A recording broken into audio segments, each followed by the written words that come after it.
petit topo vite fait là pour les élections européennes. On nous présente quoi? Donc votez nous citoyens. Bon, ça a l'air pas mal. On regarde, on tourne. Et là, on voit quoi? Garantir le droit à la libre circulation. Je vous le montre. La libre circulation. Mais interdire le dumping social. Alors ces gens-là n'ont pas dû faire d'économie, c'est impossible. Donc, lutte ouvrière.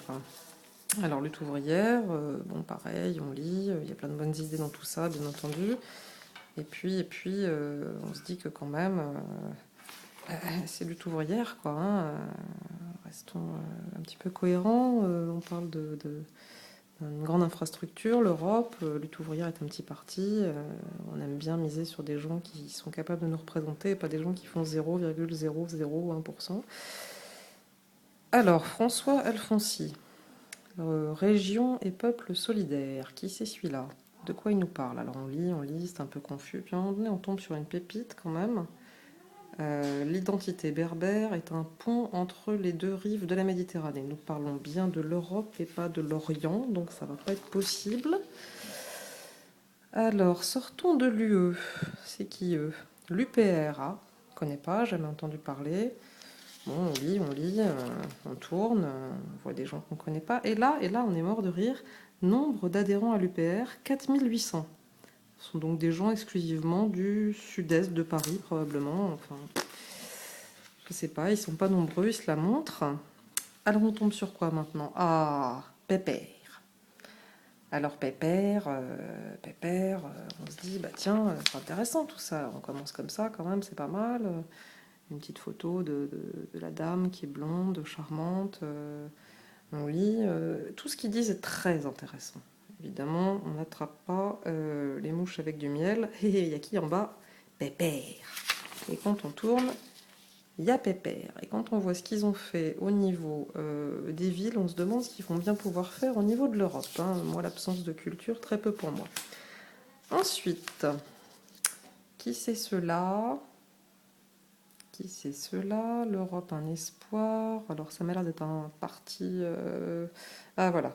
Europe écologiste, un parti vert. Bon, j'aime bien les verts, je m'en cache pas. Mais pourquoi, bordel de merde, ont-ils fait deux alliances écologistes et Europe écologie? Déjà qu'ils n'ont pas beaucoup de gens qui votent pour eux, ils se coupent en deux, là. C'est intéressant. Et là, qui on voit en haut à droite? Le bien connu Pépère, qui a quand même une réputation sulfureuse, assez dégradante. Donc on se dit, bon, on va aller voir les deuxièmes, qui n'ont pas l'air mal quand même, parce que c'est quand même des écolos. Et là on voit quoi? La cause fondamentale des problèmes est la coupure entre l'humain et les autres formes de vie. Alors oui, certes, mais est-ce qu'on parle bien de l'Europe là? Je sais pas. Alors on se demande qui parle, et là on voit Albert Jacquard. Albert Jacquard, formidable. Sauf qu'il est mort en septembre 2013. Donc on se dit, on va aller voir les suivants. Il y a qui? Debout la France, magnifique, Nicolas Dupont-Aignan. Alors pour ceux qui ne connaissent pas Nicolas Dupont-Aignan, il est c'est marqué liste gaulliste. C'est quand même une façon très très décomplexée de voter Le Pen, mais propre, net.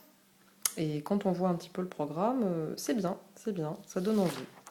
Bon, est-ce que Nicolas Dupont-Aignan est vraiment gaulliste? Ça, c'est une question que je me pose encore. Bon, alors ensuite, l'Europe de la finance, ça suffit, place au peuple. Certes, un front de gauche. Ah, moi j'aime bien Mélenchon, il me fait bien marrer. Il est bien sympa ce gars-là. Alors on tourne, on regarde, et là, qu'est-ce qu'on voit? On voit suite. Parce qu'on pense peut-être que les électeurs sont trop cons pour penser que ça, c'est une première page, et que ça, c'est la suite.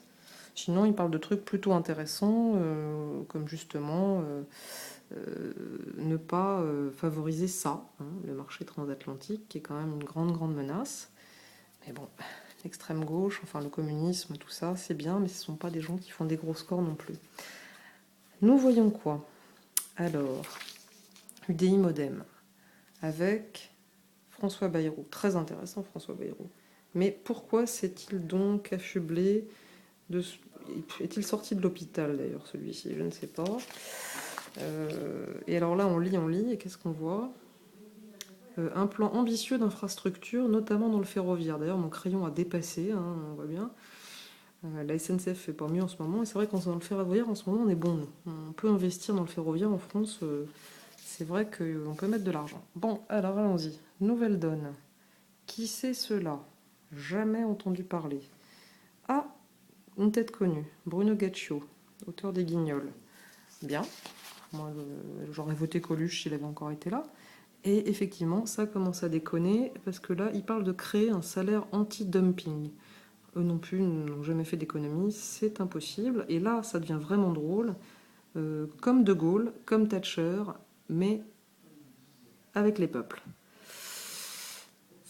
Je vous laisse méditer cette phrase. Hein. Comme De Gaulle, comme Thatcher, mais avec les peuples. Magnifique. Bien. Et ensuite, on a, pour la France, agir en Europe. C'est qui? Ah, non, pas eux. Muselier. Ah oui, on ferait bien de les museliers, effectivement. Et grosse... Ben voilà, c'est leur problème, hein, la grosse tête. Alors, on y va. Il nous reste qui? Il nous reste... le président de notre présipoté. Et là, quand on voit ce qu'a fait Hollande ces 2 dernières années, on a juste envie de mettre le doigt dans le trou. Hein, c'est ce qu'ils font d'ailleurs.